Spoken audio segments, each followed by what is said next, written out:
မင်္ဂလာပါနေနဲ့သားရဲ့မာမိတ်စပေါ့အနေပြန်လည်ကြိုးပလိုက်တယ်ခင်ဗျာယနေ့24ရက်9လ2026ရက်နေ့အတွက်နောက်ဆုံးရဘောလုံးဝသတင်းတွေကိုကျွန်တော်တော်ဖင်မောတင်ဆက်ပေးမှာဖြစ်ပါတယ်ခင်ဗျာ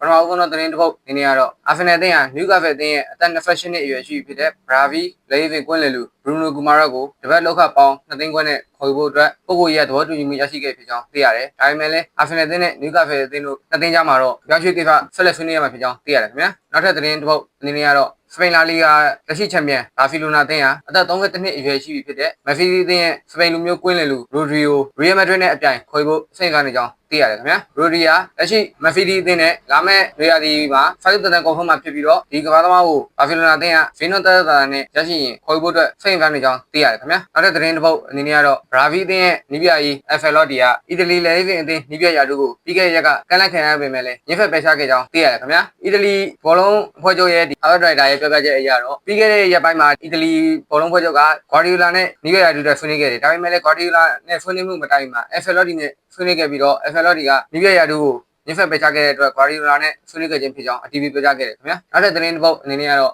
အေဖီမီလန်အသင်းရဲ့အသက်42နှစ်အရွယ်ရှိဖြစ်တဲ့ခရိုအေးရှားဝိုင်ကွင်းလယ်လူကာမိုဒရစ်ဟာအေဖီမီလန်အသင်းနဲ့သူနောက်ထပ်တစ်နှစ်စာချုပ်တန်တိုးရကြောင်းသိရတယ်ဒါကြောင့်မလို့အေဖီမီလန်အသင်း